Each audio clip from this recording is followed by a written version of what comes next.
হরিশ্চন্দ্রগড় নিয়ে আমার অনেক দিন ধরেই মনের মধ্যে ছিল কৌতূহল যে আমি কবে যাব বাবার কাছে। কিন্তু বিশ্বাস করো বন্ধুরা, আজ অবধি যত ভিডিও তোমরা দেখতে পারবে হরিশ্চন্দ্রগড় কেদারেশ্বর মহাদেবকে নিয়ে, কেউ এত ডিটেলসে ভিডিও করবে না। তাই জন্য আমার প্রত্যেকটা ভিডিও পার্ট বাই পার্ট করে আমার রিয়েল ভয়েসে যতটা আছে আমি ততটা দিচ্ছি, বাকিটা আমি নিজের ভয়েস ওভার দিয়ে করে দিচ্ছি ভিডিওটা, যাতে সবার সুবিধা হয়। এই যে সিঁড়ি, এটা আমি তখন বলছিলাম ভিডিওতে, যেটা যেন মনে হচ্ছে তখন স্বর্গের সিঁড়ি, কারণ এতটা চাড়াই সিঁড়িটা, এতটা খাড়া, আর সেখান থেকে পড়লে পুরো খাদে। কেউ পৃথিবীতে আসবে না ছুটে, কারণ ওখানে কোনো নেটওয়ার্কই থাকে না। একেবারে কতটা ওপরে উঠছি যে আকাশের সাথে আমার হাত মিলে যাবে। তো এত অসম্ভব সুন্দর দেখতে দেখতে আমি পৌঁছে যাচ্ছি বাবার কাছে। এখানে আরও একটা মান্যতা আছে, যেমনি কৈলাস মানসরোবরে রাক্ষসস্থল রয়েছে, সেমনি কেদারেশ্বর বাবার এখানেও দেবকুণ্ড আর রাক্ষস কুণ্ড আছে, যেখান থেকে আমি এখন যাচ্ছি। সেটা অনেকটা এই কলির প্রভাবে অনেকটা নিচে দেবে গেছে। তো সেটাকে পার করে সেই রাক্ষস স্থল থেকে আমি উঠে এই রকমভাবে চড়াই করতে হবে, যেটার কোনো রকম কোনো রাস্তা নেই শুরুর থেকে শেষ অবধি।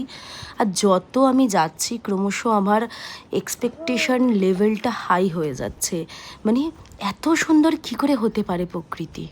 আজ অবধি যতগুলো জায়গায় গেছি মহাদেবের, প্রত্যেকটা জায়গা একটার থেকে অন্যটা অসম্ভব সুন্দর। আর এই যে এক্সপ্লোর করতে করতে প্রকৃতির হাওয়া নিয়ে, গরম নিয়ে, সব কিছু সহ্য করে আমি আমার দুর্গম পথে এগিয়ে যাচ্ছি। যে এই জায়গাটা একটু মনে হলো ভালো, তো আমি ভিডিও করছি বাবাকে স্মরণ করতে করতে, আমার ডামরুকে সাক্ষী রেখে আমি এগিয়ে চলেছি আমার পথে। এরপরে আমি যে জায়গাটায় ঢুকবো সেটা শুধুমাত্র সবুজ সবুজ আর সবুজ, চারিদিকে এত সবুজ।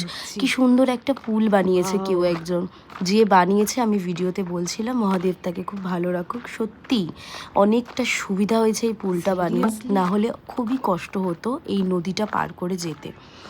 সুতরাং যাই হোক, যতই কষ্ট হোক, এক্সাইটমেন্ট লেভেলটা আমার সত্যি হাই। ভিডিওটা আমাকে দেখেই বুঝতে পারছো, আমার মুখে অপূর্ব দৃশ্য ছাড়া আর সত্যি কিছু আসছিল না, কারণ এটা একটা ড্রিম ছিল যে কলিযুগের স্তম্ভ রয়েছে অম্বিকা পর্বত, যেটা কলির ধ্বংসের কারণ হবে, যেই পিলারটা সেটা দেখতে যাব, সেই মহাদেব আমি যেটা এক্সপেক্ট করিনি সেটাও এখানে পেয়েছি।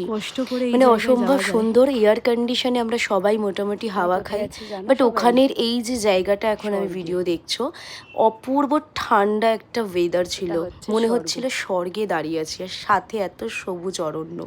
সত্যি খুবই সুন্দর জায়গা এটা।